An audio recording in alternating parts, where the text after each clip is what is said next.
We have a really great guest on in just a second, the history of the future. His name is Blake Harris. It's a story I have not heard before about virtual reality that I think is just a fascinating story. First, let me give you some of the facts here. These are the latest facts on the border to show you, no matter what you're hearing from either side, if anybody is trying to make this into political, political hay, the border is not about politics. It is about people, and it is about a crisis on the border. Yeah, I mean, the border crisis is no longer a right-wing talking point. I mean, this is now mainstream media completely admitting that. I mean, obviously, the left disagrees on how to deal with this, but it is a crisis. To give you how stark this is, there's an increase across border crossings of 375% year to year. Now, it is 93,000 was the number of total border crossings last year, which is a 12-year high. They thought it might hit 100,000, just came in below that at 93,000. The crazy part, though, is the way this is happening, because there have been times in our past where these numbers have been higher, but it's been almost solely, single males looking for work. Like that's what it was back in the day. That's not what it is anymore. Now it is families, it is unaccompanied minors. But to just give you the family situation here for a second, if you remember the whole family separation controversy when Jeff Sessions was still in there, it was rising fast with families crossing the border. And the idea was as a deterrent to come up with this idea, hey, don't bring your kids here, because if you bring your kids here, you're going to get separated. You can argue with that policy if you want, but that was the thought behind it. So at that point, they were panicking because it had risen to 8,000 families per month crossing the border. 8,000. It's a big deal. The issue here is when Sessions implemented the family separation, the increase stopped, and it stuck around 8,000 for as long as they had the policy in there. Then they reversed the policy amidst all the controversy. Obviously, Sessions eventually gets fired. That it starts increasing slowly from 8,000, goes up and up and up and up and up. It hit about 35,000, 4 times the issue that Sessions was trying to solve a couple of months ago. The latest numbers out have family crossings at over 53,000. We're almost 7 times the issue of the initial crisis. And the reason, this separation of families and putting kids in cages, that was happening during Obama. I went down and we were giving aid, if you remember right. It was very unpopular. Oh, yeah. And I gave aid, and I said, we have to look at the human situation that is happening here. The peak crossing in that crisis with Obama was 60,000 people. We're up 50% over that number. And again, you can disagree or agree on all these policies surrounding it, but the bottom line is this is a real thing, and people are really noticing it and trying to figure out what the heck to do about it. So it's you won't be able to figure out what to do about it if you don't know what's behind it. And there are several factors, but there is an organizing committee. And we go over that. You can find it at YouTube. It was our broadcast last night, and please share that. We've got to solve this problem humanely, and these people are being used. They are absolutely being used, and we'll give you more on that. Just go to glennbeck.com and look for last night's broadcast. It should be right there on the front page.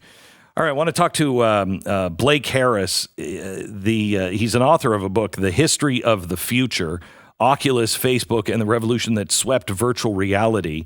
I am so fascinated by virtual reality because it is, once you really experience great virtual reality, you see how powerful this is going to be. I mean, I don't see people really leaving their house very much after virtual reality, quite honestly.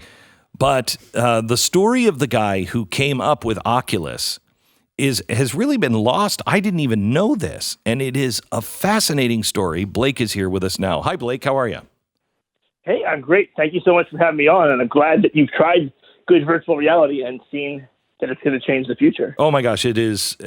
And I'm not sure, I mean, it's going to change it in good ways, and I also see us kind of ending up like, what was that Pixar, movie where they're all big fat on a spaceship? And WALL-E. Yeah, WALL-E. I mean, I can see us all kind of turning into that as well.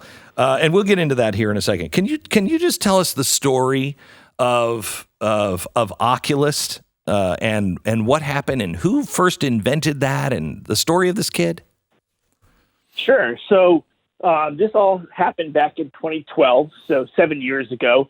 And, for however much your listeners know about virtual reality now, back then, even less people knew or cared about it. Essentially back in 2012, virtual reality was a technological punchline along the lines of, flying cars or jetpacks. Correct. It was a thing that was like, a sci-fi trope that was maybe going to happen but never did, and it was silly that we ever thought it would. And most people had just given up caring about it, thinking it would happen, except there was a young man out there, a guy named Palmer Luckey, which is a real name, even though it sounds kind of like a fictional character name. That's perfect for my book. Yeah. And so this kid, this 19-year-old kid, Palmer Luckey, he was living in a trailer in Long Beach, California, and he was just obsessed with virtual reality. He once described his trailer to me, and I said, Palmer, that basically sounds like the meth van on Breaking Bad, except your trailer has been retrofitted to build virtual reality headsets. And he said, yeah, that's pretty much exactly what it looked like. And so, so imagine this little 19-year-old mad scientist building virtual reality headsets, and he basically cracked the code that had eluded so many scientists and tech people and sci-fi lovers for years, and built this virtual reality headset called the Oculus Rift. And I would say the rest is history, but the rest is a book, and the rest is this company, Oculus, that less than 2 years later he sold to Facebook for over $2 billion. And wow. We're still in the early phases of virtual reality and where it's headed. So, but you really got to admire the young man for having this ambition and this passion for this thing that we all thought was kind of silly back then. Okay, so I was at Facebook right after they purchased this. And they were all excited. It's coming, it's coming, it's coming, it's coming. And then you don't hear anything about it. And we're still waiting for real good virtual reality. What the hell happened? Well, the Facebook of it all had a really big impact. So back then, a large part of Palmer's motivation was that he was a gamer. And so for him, he wanted to just step through the computer screen and actually enter a game and feel like it was all around him. And so gaming was the initial focus. They did a Kickstarter campaign. They thought they were going to try to raise $400,000. They raised $3 million. And, their slogan was step into the game. So it was all about gaming. And then once they sold to Facebook, Facebook's interest was not so much the gaming. It was insert whatever you want to describe, social engineering, or, communication, whatever the case may be. And so that's a big part of why it's stalled out for the past few years. But they actually are releasing a headset called the Oculus Quest, which is going to be the most affordable and most technologically sophisticated headset that is going to cost $400. And that comes out next month. And then you have the big question that I keep getting asked by people is, this is by far the best, most affordable headset, but Facebook owns it, and I don't trust them. What should I do? Should I buy it? And I don't have a very good answer for that right now. It's amazing how Facebook has just blown their trust. Let me ask you something off topic, and then I'll get back to the story. Mark Zuckerberg keeps saying things like, you know what, we're going to come out with this product. We're going to do this product. And then that doesn't happen. Is he even in control of his own company anymore? I would say that he actually is absolutely in control of his own company. Okay. More than any other CEO.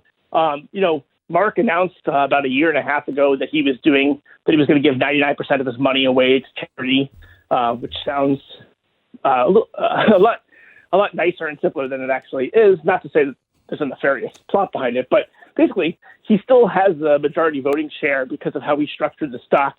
And I would say that Facebook is more like a dictatorship than any other Silicon Valley company that I've ever researched.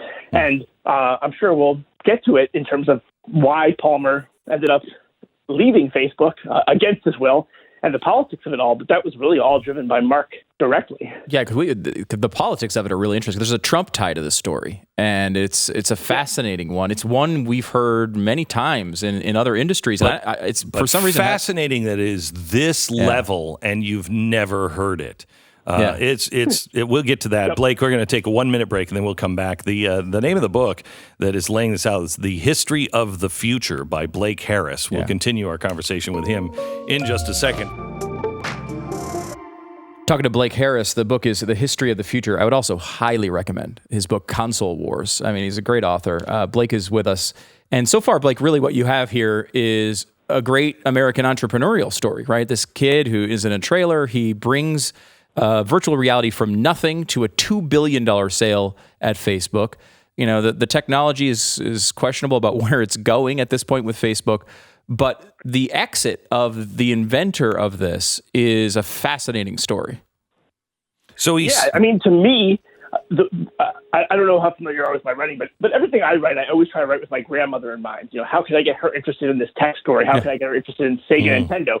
And so to me, this was always just a story of the American dream in 2012, 2016, 2019, more so than it was about virtual reality. And then the final third of the book becomes this other monstrosity, which I guess might actually be a good lens into the perversion of the American dream, just with how politics weighs into everything. But I also just want to say, you know, you mentioned right before the break that it's sort of astonishing how much Facebook has burned our trust over the past few years, and that's true for me. You know, they gave me unprecedented, almost unlimited access, so I had a pretty high opinion of them just for my own selfish reasons.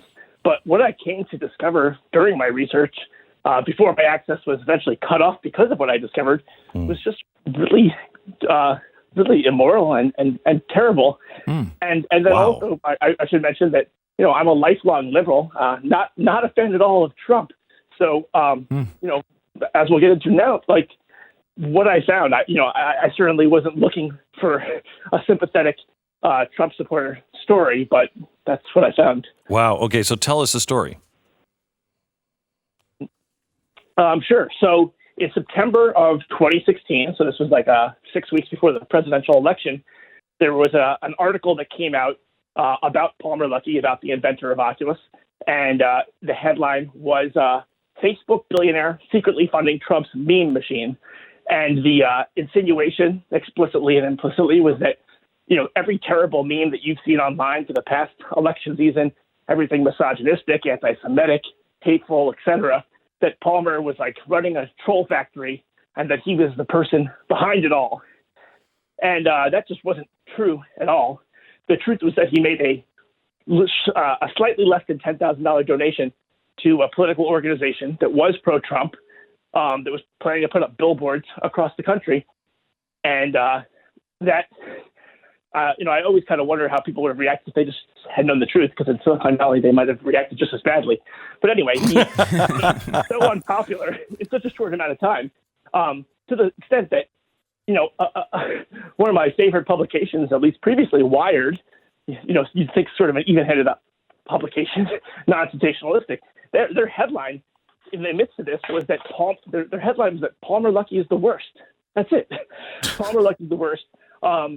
And so there was this, you know, PR crisis, and naturally, you know, Palmer wanted to write a statement to set out what was true and what was not true about the media reports, and to say that he was a Trump supporter, but that, you know, this trolling thing and all these other aspects were not true. So he wrote a statement. This happened on a Thursday night. He was not allowed to post it. He was not allowed to say that he was a Trump supporter. Oh my gosh. As it went up the flagpole at Facebook to the executive level, which I found, you know, initially hard to believe that was actually the case. But then I certainly believed it was the case, because I was able to finally obtain the email records of it. And I learned that the reason that it took so long for him to post his eventual statement was that Mark Zuckerberg weighed in. Mark Zuckerberg personally drafted the statement that Palmer had to post. And the statement that he drafted said that Palmer would be voting for Gary Johnson. So not Trump. That was too unacceptable to say he was a Trump supporter.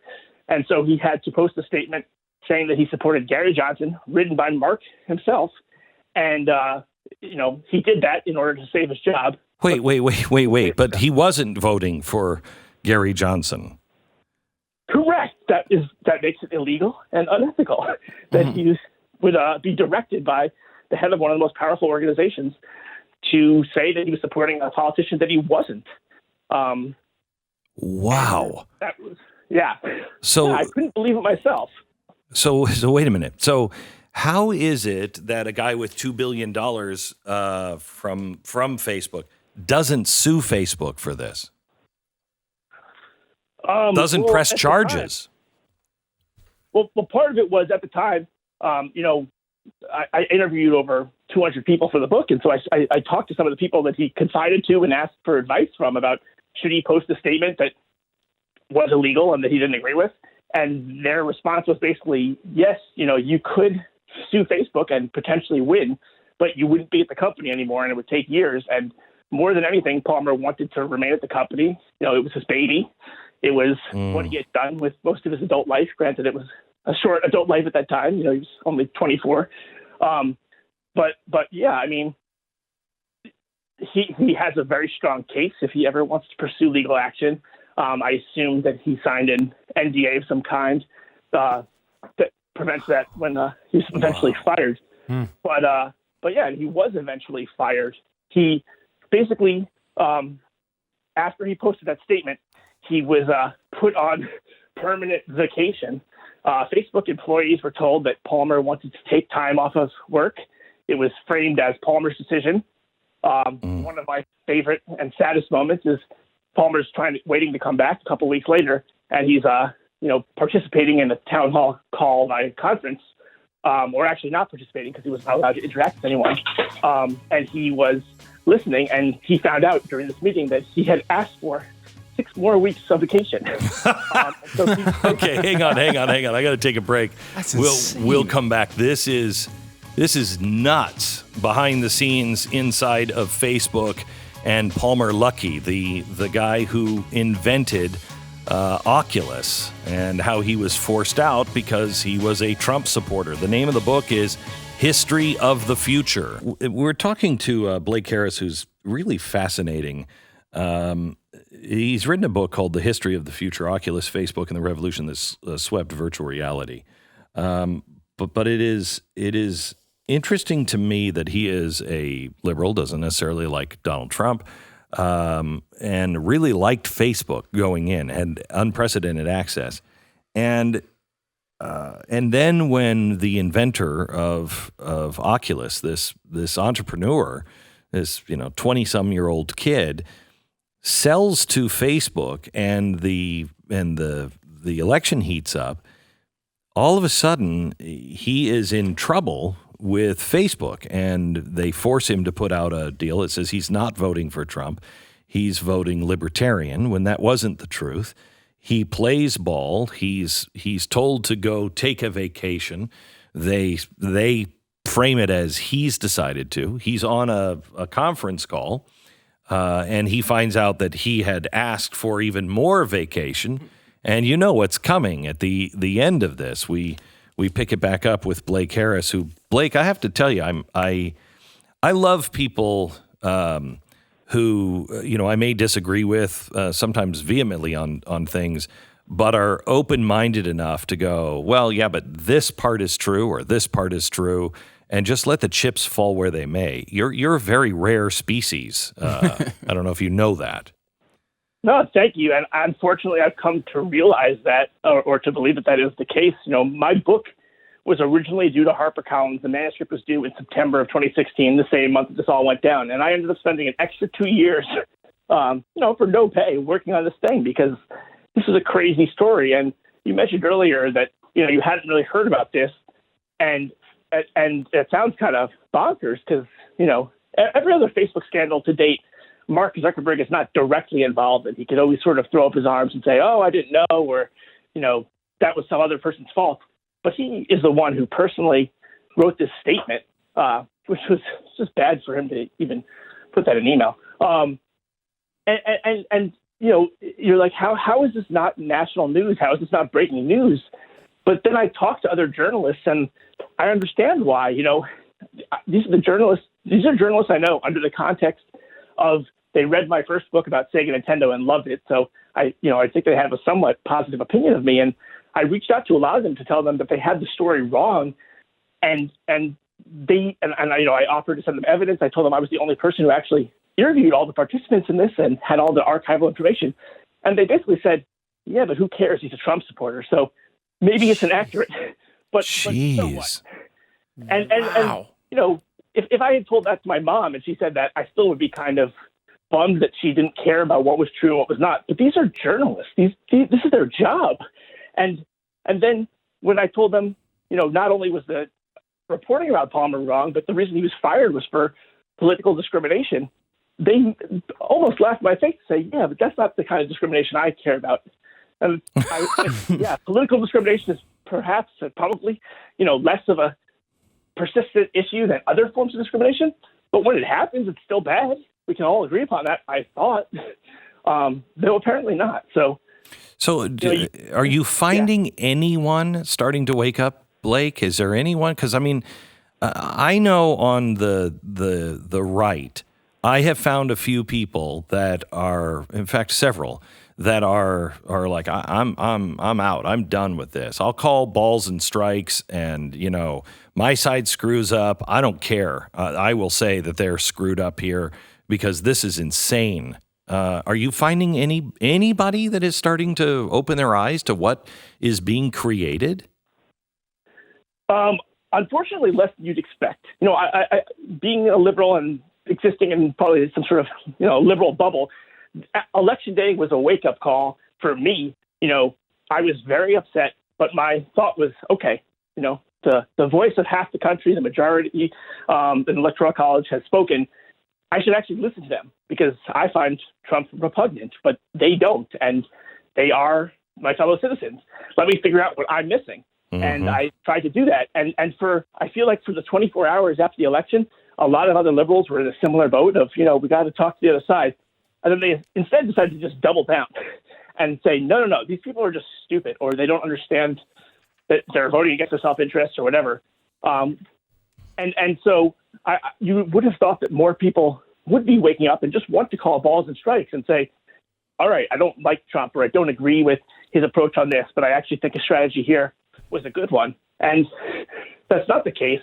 Like, you mentioned right before you had me on that your show from last night was now on YouTube talking about the border in a non-political way. And I found myself almost laughing because on the left, there's no such thing as non-political. Specifically in Silicon Valley, there was a story last week that 2 weeks ago, Google had put together an ethics board for artificial intelligence. This is crazy. That sounds like a pretty good idea. Yeah, really good. Within less than a week later, it was disbanded because there was so much outrage internally at Google because one of the participants was a conservative. Yeah, the Heritage Foundation, which is not the Heritage Foundation. You got to be kidding me. That's a radical group to them? Exactly. And that's really what I found in so many ways. And it seeps into so much of what Facebook does as a company internally and also externally in the product. It's like this idea that, all political opinions are equal. But then this animal farm-esque way, it's like, but some are more equal than others. And, every conservative perspective it's not just another opinion. It's not a different way of looking at things. It's not, they might be right, I might be right. It's just a value judgment. It's, if you do it one by one, it's all wrong. It's all harmful. It needs to be fought against, which is kind of crazy. Because, does it concern you that the people like this are Zuckerberg, a guy who you went in admiring, the power that they have, and now the growing collusion or partnering with the United States government? Does that keep you up at night? It does. I haven't slept very well, Glenn. Yeah. No, it does. Yeah, I mean, I think you see now that people, Facebook is no longer the tech darlings. Maybe connecting the world didn't turn out to be the best idea. Now people are starting to look into Facebook and discover these scandals. A lot of times there's things that happened years ago. And it's not surprising that these things happen. It's such a sloppy company. And they don't, like, I guess one of the first ways that I really realized that what I was uncovering actually fit with the culture there was, one of their top executives who'd been there since the beginning. He would routinely share stories during the election season, like, there's no such thing as a good Trump supporter. Well, I mean, there's Trump supporters of Facebook. They learned pretty quickly not to talk about it. In fact, the Palmer one is kind of interesting because 4 months before, he was outed as a Trump supporter as the worst person. Part of the issue was that he made his donation for $10,000 anonymously. And 4 months earlier, he had been at a Trump rally and been willing to appear on camera at a Trump rally. He seemed to have no issue with being associated with Trump. But then in between, what happened was Peter Thiel was revealed to be a Trump supporter. Everyone at Facebook, not everyone, a lot of people at Facebook tried to get him fired off the board for that reason alone. And not just employees, but Reed Hastings, the CEO of Netflix, who was also a board member, believed that demonstrated enough bad judgment that Peter should not be on the board. And so Palmer realized, I should probably not be vocal about my support.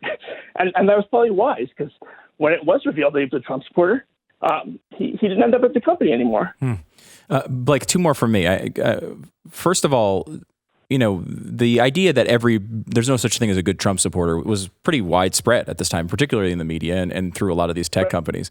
And obviously that's, a completely unfair thing. However, at that time, there was a lot of really bad stuff on the internet that was associated with Trump supporters. Was there any evidence that Palmer Luckey participated in anything really bad when it comes to, some of the darkest sides of that election? Absolutely not. And wow. I have essentially staked my career on this. So, like I said, I spent an extra 2 years on this. I didn't just willy-nilly decide, oh no, he's a good guy, or he didn't do anything wrong. Like, I looked very deeply into his online activities, and spent, I think, like 20 hours interviewing the founder of the organization that he donated to, because, it was alleged that these were white supremacists, and I didn't want to just have one phone call because, who knows, maybe he was lying to me to try to protect his image. But